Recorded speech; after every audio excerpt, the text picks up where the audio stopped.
Okay, thank you for joining me. Today I'm going to be doing a video on the Litchi app for the Phantom 2 Vision and the Phantom 2 Vision Plus. I've got a feeling that there's new quad users coming onto the scene. The price of the Phantom 2 Vision, the Vision Plus, has dropped drastically in the last sort of 6 months with the launch of the P3 and P4. And I think there might be a few people out there who either don't know about Litchi and wonder what it can do, or have got it but don't know quite how to use it fully. So I'm going to do this quick video on it. So let's start with, first of all, Litchi for Phantom 2 is available on the Play Store. So let's just jump onto the Play Store and type in Litchi. Now sometimes it will show just that one. If it does, just type in Litchi for Phantom 2 and you'll see this one.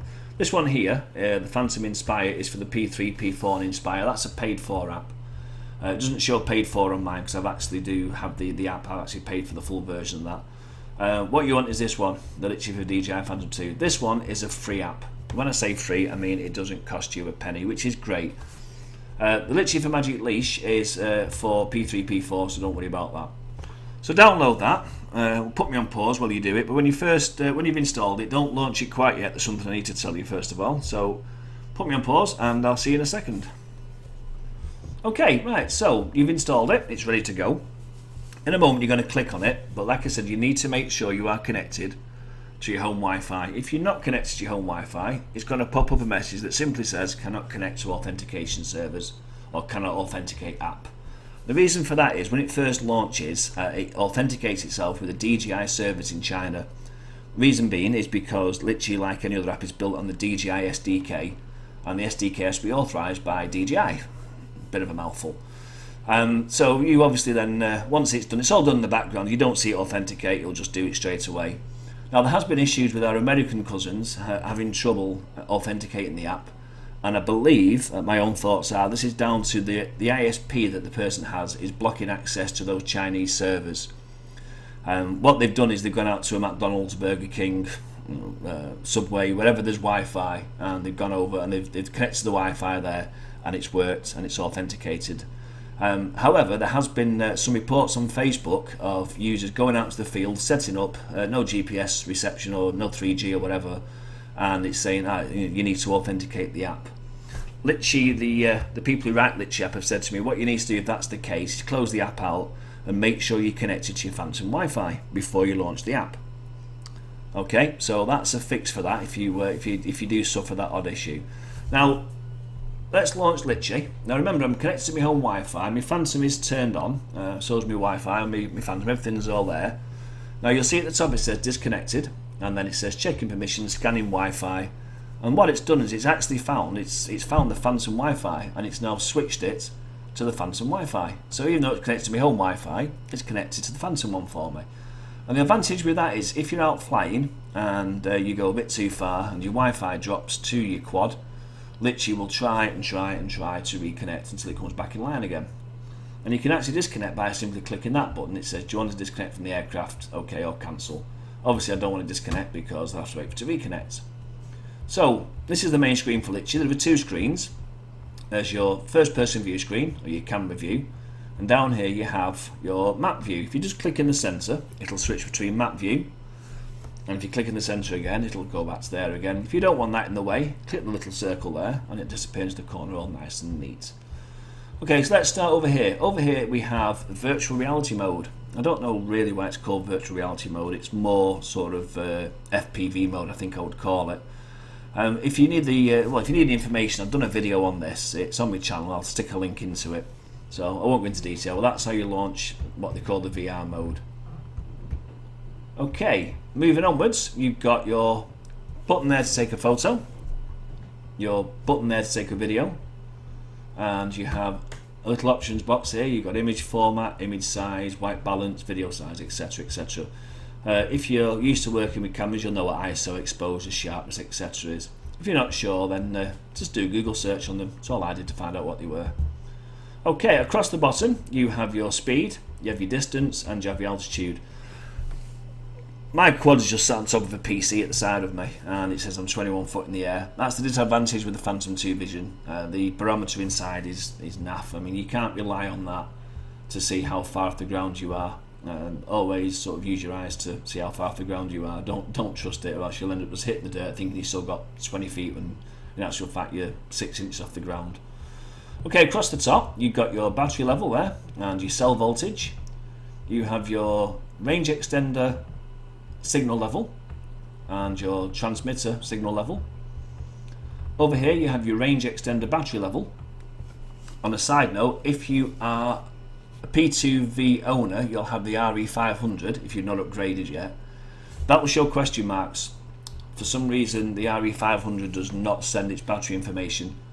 I have the RE700, which is the one from the Phantom 2 Vision Plus, and that one does work. Over here you have your satellite count. Over here you have your mode button, which I'll come to in a second. This one here is, if I press it, it will simply say GPS signal not good enough to perform automatic takeoff. Yes, you can press a button and Litchi will make the quad rise up to about 20 feet and then just hover. Down here you have your little map that shows you where the quad is pointing in relation to you. It's reasonably accurate. You know, I mean, you can tell from looking at that if it's pointing away from you, if it's pointing towards you. Okay, so let's go into the modes. Up here we have FPV mode, which is at the moment, ground station mode for planning missions, follow mode, follow me, you've heard about that. It does work on the Phantom 2 Vision, not fantastically, again it's more of a P3, P4. Orbit mode, pick a target, orbit round it. Focus, never got that to work with the Phantom 2 Vision. I just had the camera nodding up and down. It's supposed to be able to sort of keep the camera fixed on a set object or at a set height.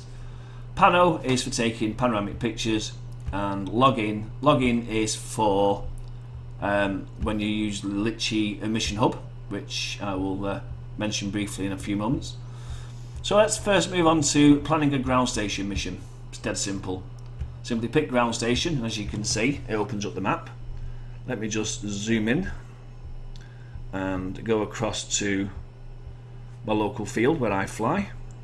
Oh, I'm really lucky in the fact that I have such large fields nearby to where I live. Okay, let's start here.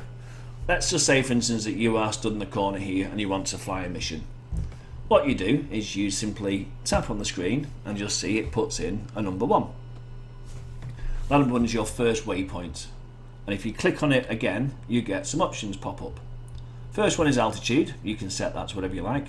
Speed, stay time and bank turn, which is either on or off. If you turn on bank speed it turns off the stay time, again I'll explain that in a second. So close that out. You can just put your next point there, your next point there, your next point there, and your next point there, and that would be a ground station mission. And what you then do is you click this little button here and you can save it. We'll call it test. If I can type, click OK. Oh, a file name exists, let's call it test1. Okay, so clear the crosses, clear all the points like that with that little cross in the corner. And if you want to load a mission, simply tap on there and you'll see this test and this test1, so let's just click on that, click load, and as you can see the mission then loads back up for you. Let's go to those again. Warning, range extender battery at 20%. Oh, my range extender battery is running low. Let me just turn the volume down on that. There we go. So if you're stood here for instance and you want to do a mission, you have to remember that to go from one waypoint to the next one, and if we set that to, let's say we set that to 98, well let's say we set that down a bit lower, let's go down all the way to 45 feet. Okay, and then the next waypoint we want to put 98 feet. Okay, now what's going to happen is the quad will take off where it's launched from, flies to the first waypoint, and then it'll reach the 45 foot at that point, and then as it goes up to here it'll climb up to the 98 feet. Now then, there's something you need to know. If for instance you want to start here and you want to fly to there, if this row of trees here is 40 feet high, you'd have to make sure the quad reaches 40 feet before it hits the trees. If not, well, it's going to hit the trees. Even though that's 98 feet, it may only reach 98 feet at this point here. And of course you'll then crash your quad, which you don't want to do. So my advice is, if you're going to launch, you're going to have a ground station mission, you're going to stand here, pick a waypoint close to you, say within 30 feet, and set the height to a good height, 100 feet, 200 feet, whatever you want to do. And that way you know that if it flies, if you put it over there, and then you put one over there, and you put one over there, and you put one down there, and then you'll put one over here, and then one over there, you know it's always going to be. And if you notice, if I click on it, you'll see all the waypoints, well, the first one you set it to will be the same all the way across the board. They'll all be 229 feet in this case. Okay, so that's how you set up a ground station mission, how you save one, how you load one, etc. Let's get rid of that for a second. What I'm going to talk about now is one of the options there. So let's put one there, put one there, put one there, put one there. Okay, so down the bottom you have bank turn. For turn it off you have stay time. I'll explain what happens. When the quad goes off, it comes up to the first one here, it will stop, it will wait for that predefined 3 seconds which you can change, and then it will turn and it will then fly this way, and it will stop, and it will turn, it will fly this way, and it will stop, and it'll stop there because I haven't put, let's put a 5th one in next to where we're going there. 1 second, let's just put a 5th one in. Always end your waypoint mission as close to where you are as possible so you can see it.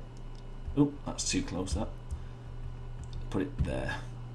Okay, so the quad will come to that point there, the last point, it will hover. If you want it to return to home, just flick your switch down, return to home. However, if you decide to go for the option of bank turn, what the quad will do is it will fly to this point here in a straight line. As it reaches number 2, it'll start to bank, and it will actually cut the corner and fly. So it's like a semi-arc. Same again, down here, start to bank like that, and then and again it'll go up and it'll go, and then it will fly back to this point here. So it'll do a kind of a circle if you like. I think it's better, it gives better video quality than the stop and turn, unless there's something you want to stop particularly to have a look at. Say you've got something interesting here or something interesting this side and you want to stop before it goes to the next waypoint, then in which case stop and turn's your thing. Once you launch your, once you're ready to fly your mission, you click the play button and it'll give you a summary. I'll just show you that. So let me just load a quick mission. Oh, no waypoints to save. Let's just load that one and then click the play button, and you can see then it has the 5 waypoints and the heights. Click on the go button like that and it would then take off and fly the mission. Don't ever start your motors and then try to launch a waypoint mission, because your quad will just tip over. I know that from personal experience. You can also put the quad up into the air. You can set it up to 98 feet, then hit the go button. That will save you waiting time for it to climb up to the first waypoint height if you want to. Clear all those, and of course last button down here on the screen is your home button. Go home, return to home. If you're halfway through a mission and you think it's going to start raining, you can just hit that and it will then cancel the mission and fly back to where you are and land. Right, okay, so moving onwards, you have follow me or follow mode. Here you can set the altitude for follow, the distance away from you, gimbal auto control if it controls the camera to point down. Subject height 1.6 feet, I mean that's a midget, I mean you can set it to about 9 feet, that way keep above. Horizontal movements enabled. If you turn around to the left or right, the quad will rotate to sort of keep you in view. I've tried it with the Samsung S3, it does work. I went through some trees and I briefly lost GPS on me Samsung and it's stopped working. It's not bad, it works. Orbit mode, pick a point on the map, tap the settings, tap the blue ones again. You set the altitude, your radius, your speed. Entry point is to the north of where you stood. Heading mode, you can either have centre or outwards, and I'll explain those. If you launch the mission, the quad will fly to the circle. Bear with me a second to get rid of that. There we go. Oh, got off the map a little bit there. The quad will fly to the first nearest point, and then it will then just orbit around at the settings you've got. Centre means the camera will look inwards, outwards means it'll look outwards. Again, I've tried it, it does actually work quite well. If you've got something of interest you want to get some shots round, Focus mode. Again, pick a target, click on it. You can either point of interest, or you can choose mobile device, so you would be the focus point. Set the subject height. Well, I'm not 45 feet tall. It does go into a minus figure. You have to gently sort of tease it up to sort of where you are. Just keep pressing the plus button like that and it will jump. I had this set to minus, so the camera was nodding up and down. I've not actually played with it since I first tried it for it to work. I didn't spot this little subject height thing. I'll maybe try it again sometime. Maybe someone can try it for me. Last mode, panoramic. Panoramic even. Click on the settings button there, and it will rotate around, take pictures, tilt the camera down, take some more pictures, tilt the camera fully down, take more pictures, so you get a kind of 360 image. Again, I had it with the Phantom 2 Vision, and I couldn't get the picture stick together. I'm not all that good with panoramic software. So that's it. There's a login button, which I'm going to cover in a second. First of all, I'm going to show you the settings. I should have done that first of all, really. Settings tab. In general, you can either have metric or imperial. You can show the battery voltage. You can show GPS coordinates. Map type. You can either have hybrid, standard, or just satellite. Map auto zoom, so it zooms into where you are within a set distance. Find my aircraft and reset all settings. Camera auto record. As soon as you start the motors up, it will record. Photo quality. There's two types. There's screen grabs, instant and high resolution JPEG or RAW. Screen grabs basically just takes a frame from the video feed and stores that. It doesn't interrupt the recording process. If you're recording, you press take a picture, it will stop recording, take a picture, and then start recording. I think it starts recording again. Actually, I'm not sure about that. Let me just see what happens. So, what do we set that to? Camera, high resolution JPEG. So I'm going to start recording. Just like that. It's now recording away. I'm going to take a picture. Oh, you can't take a picture when it's recording. So if you want to take a picture while recording, you'll have to choose screen. What you need to do is stop recording. Press the trigger button. Oh, stop recording. Stop recording. Thank you. Press the camera button. Oh, I know why. Silly me. It's because I'm in map mode. You can't take a picture in map mode. You can record in map mode, but you can't take a picture. There you go. You learn something new every day. So let's just get my image back again. Right, there we go. There's my image back. Right, so take a picture. There we go. The screen goes black for about 5 seconds, and then comes back on again. If you're going to take a picture, the picture settings over here, you can have just JPEG or JPEG and RAW. What it does, it takes a picture of JPEG, compressed image, and it also stores the RAW format as well. Okay, so hint to self, you cannot take a picture if you're in map mode. It doesn't work. You have to be in FPV mode. Oh, I've lost thingy because my range extenders run flat. So that's Litchi pretty much explained. The last bit I want to show you, of course, is login. Litchi has the mission hub at flylitchi.com mission hub. If you go there and you log in, I can log in. I usually use my Facebook account. It's so much easier to use Facebook to log in. Of course, you do have to be connected to your home Wi-Fi. It does help.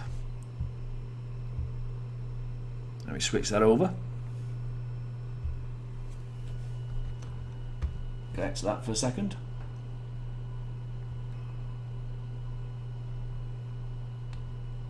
And while that's doing that, let's go back to Litchi.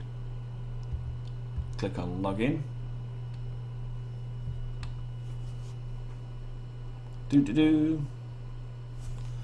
Okay, needs my email address on them. I'll put those in a second. What it does is then you can then synchronize your missions on the Litchi hub with your tablet. So before you go out in the field, turn your tablet on, connect your home Wi-Fi, launch the app, log in, and then all the missions you created at Fly Litchi will be available on your tablet.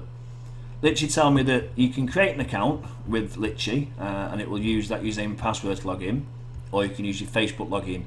You can't put your Facebook login details in there. It doesn't work. It's a bit strange.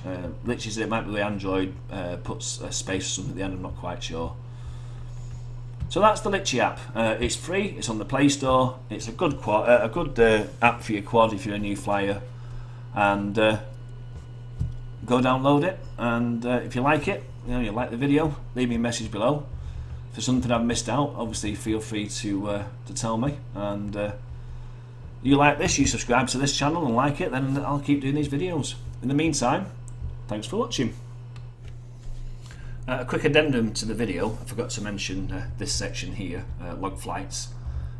What it does is when it's on, it records the telemetry data from the quad, maximum height, max speed, general headings, GPS coordinates, all that sort of thing, and saves it in a file onto your tablet. And I'll just show you where you can find that. Let me just go back to my home page, go into File Manager, Astro there, and if you go into, I'm actually in the folder now, if you actually go into your main folder, you'll find Litchi App there. Now obviously there's no save flights on this, but there'll be a folder there called flights or log files or flight logs or something. Go in there and it'll have the files in there. You can use them with a couple of websites. I can't think of any names, but I'll put the links to the websites you can use in the description. You can also use Dashware, which gives a video overlay of your flight data.